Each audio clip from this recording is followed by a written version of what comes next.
जय माता दी दोस्तों, आप सभी का स्वागत है हमारे YouTube चैनल में। आज की इस वीडियो में हम बात करने वाले हैं अगस्त माह के आखिरी 3 दिनों के बारे में, यानी 29, 30 और 31 अगस्त 2022 के धनु राशिफल के बारे में। धनु राशि के लोगों के लिए ये 3 दिन कैसे रहेंगे, इन 3 दिनों में ग्रह नक्षत्रों में क्या परिवर्तन होंगे, क्या योग बनेगा और ग्रह आपकी दिनचर्या को कैसे प्रभावित करेंगे, जानेंगे आपके व्यापार, व्यवसाय, नौकरी, शिक्षा, स्वास्थ्य, पारिवारिक जीवन, प्रेम जीवन और दाम्पत्य जीवन सभी के बारे में। दोस्तों आगे बढ़ें इससे पहले आपसे निवेदन है, यदि आप हमारे चैनल पर पहली बार आए हैं तो चैनल को सब्सक्राइब कर लें और बेल आइकन को प्रेस कर लें और जुड़ जाएं हमारे चैनल के साथ। तो दोस्तों जानते हैं इन दिनों में क्या तिथि होगी, क्या नक्षत्र होगा और कौन से योग बनेंगे। बात करते हैं सबसे पहले पंचांग के बारे में। 29 जुलाई 2022 भाद्रपद माह का शुक्ल पक्ष का सोमवार का दिन होगा।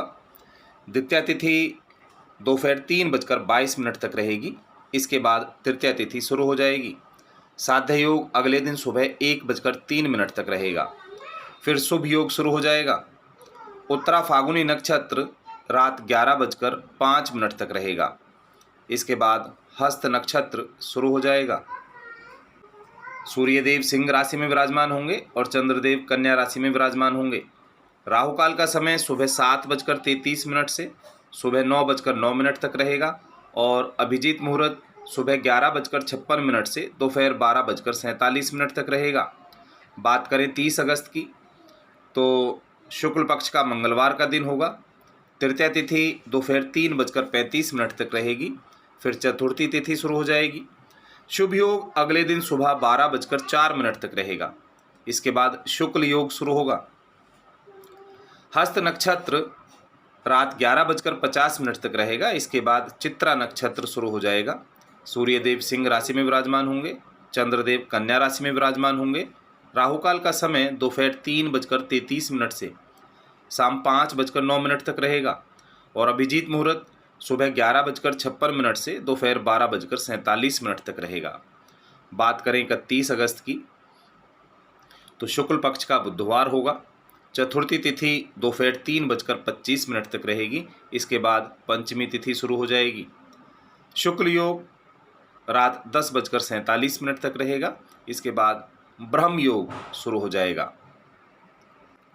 चित्रा नक्षत्र अगले दिन सुबह 12:13 तक रहेगा। इसके बाद स्वाति नक्षत्र शुरू होगा। सूर्यदेव सिंह राशि में विराजमान होंगे और चंद्रदेव तुला राशि में विराजमान होंगे। राहुकाल का समय दोपहर 12:21 से दोपहर 1:57 तक रहेगा और अभिजीत मुहूर्त कोई नहीं होगा। दोस्तों 29-30 को चंद्रमा आपके 10वें भाव में होगा और 31 को चंद्रमा आपके एकादश भाव में विराजमान होगा, जहां केतु और चंद्रमा की युति आपके लाभ भाव में होगी। और 29-30 अगस्त को चंद्रमा की युति बुध के साथ होगी। और इन तीनों ही दिन यानी 29, 30 और 31 अगस्त को रवि योग का निर्माण होगा और 30 अगस्त को गज केसरी योग भी बनेगा और 31 अगस्त को गणेश चतुर्थी होगी, जो कि भगवान गणेश को समर्पित होती है। तो ऐसे में तीनों ही दिन शुभ योग आपको मिलेगा।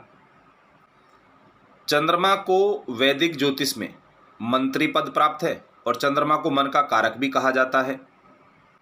जिस प्रकार मन के बिना हम कोई भी कार्य नहीं कर सकते हैं, उसी तरह से चंद्रमा के बिना ज्योतिष शास्त्र भी अधूरा है। ज्योतिष शास्त्र में जिस प्रकार सूर्य राजा है, उसी प्रकार चंद्रमा मंत्री है। चंद्रमा हमारे मन और भावना का प्रतीक है और यहाँ आपके 10वें भाव में बुध और चंद्र की युति है, जो कि आपको शुभ फल देने का कार्य करेगी। यह समय उन लोगों के लिए काफ़ी शानदार होगा जो लोग राजनीतिक क्षेत्र से जुड़े हुए हैं। इस दौरान आपकी वाणी बहुत प्रभावशाली होगी। दूसरों का दिल जीतने में आप अच्छी तरह माहिर होंगे और व्यावसायिक क्षेत्रों में भी आपको अच्छी सफलता प्रदान होगी। आपका व्यक्तित्व लोगों को आकर्षित करेगा, प्रभावशाली होगा। समाज में आपकी एक अच्छी पहचान बनेगी, समाज के लोग आपकी प्रशंसा करेंगे। यहाँ जैसे चंद्रमा मन के कारक हैं और बुध के साथ युति कर रहे हैं, बुद्धि संचार कौशल पर नियंत्रण रखते हैं, तो यहाँ आपकी जो बोलचाल है, आपका संचार कौशल है, वो बहुत प्रभावशाली होगा और आप अपनी बोलचाल के आधार पर अपने कार्य क्षेत्र में भी आगे बढ़ते हुए नजर आएंगे। और 10वां घर हर तरीके से शनि द्वारा शासित होता है और शनि आपके धन भाव में बैठे हुए हैं, यानी दूसरे भाव में। तो यहाँ आप दीर्घायु होंगे और धार्मिक यात्राओं पर जाने के योग बनेंगे और धार्मिक स्थानों की यात्रा आपके भाग्य में वृद्धि में सहायक होगी। इस दौरान आप अपने लक्ष्य को प्राप्त करने के लिए प्रयासरत रहेंगे और आपकी मेहनत रंग लाएगी। भूमि, भवन, जमीन जायदाद आदि का सुख भी प्राप्त होगा, क्योंकि यहाँ 10वें भाव में स्थित चंद्रमा की पूर्ण दृष्टि आपके 4th भाव पर होगी। तो ऐसे में परिवार में खुशियाँ होंगी। इस दौरान आपको यश, मान, सम्मान की प्राप्ति होगी, माता पिता का सुख प्राप्त होगा। बुध और चंद्र की यह युति शिक्षा के क्षेत्र से जुड़े लोगों को भी शुभ फल देने का कार्य करेगी। आपके ज्ञान में वृद्धि होगी, पढ़ाई में मन लगेगा और प्रतियोगी परीक्षा की तैयारी कर रहे छात्रों को यह समय अनुकूल साबित होगा। जब चंद्रमा आपके एकादश भाव में गोचर करेगा तो पूर्ण दृष्टि 5वें स्थान पर होगी, जो आपको बुद्धिमान बनाएगी।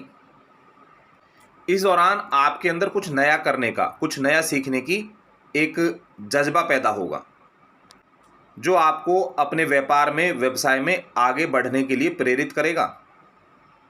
इस दौरान आपकी लोकप्रियता बढ़ेगी और जीवन साथी के माध्यम से अच्छी आय अर्जित करने में भी कामयाब होंगे। धन संबंधी सभी समस्याएं खत्म होंगी और आप राज कार्य में निपुण होंगे, सभी गुणों से परिपूर्ण होंगे, यशस्वी होंगे, अनेक स्रोतों से धन अर्जित करने में कामयाब होंगे। कई बार शॉर्टकट तरीके से पैसा कमाने का मन चाहेगा, लेकिन ऐसा करने से आपको बचना होगा, अन्यथा पैसे फंसने की संभावना ज़्यादा रहेगी। इस राशि के जो लोग प्रेम संबंध से जुड़े हुए हैं, उनके आपसी रिश्ते मजबूत होंगे, एक दूसरे के साथ अच्छा समय व्यतीत करेंगे। जो लोग शादी के बंधन में बंधना चाहते हैं, उनके लिए भी यह समय शुभ साबित होगा। अविवाहित लोगों को विवाह के प्रस्ताव आने की पूरी संभावना होगी, समय आपके अनुकूल होगा। और इन तीनों ही दिन रवि योग बन रहा है और रवि योग को सूर्य का अभिष्ट प्राप्त है, तो ऐसे में सूर्य की पूजा आपके लिए शुभ फल देने का कार्य करेगी। सुबह स्नान आदि करने के बाद सूर्य को अर्घ्य दें, सूर्य मंत्र का जाप करें, तो आपकी परेशानियां हल होंगी और शुभ परिणाम की प्राप्ति होगी। तो दोस्तों, ऐसी जानकारी लेने के लिए हमारे चैनल से जुड़े रहें। चैनल को लाइक, शेयर और सब्सक्राइब जरूर करें। जय माता दी दोस्तों।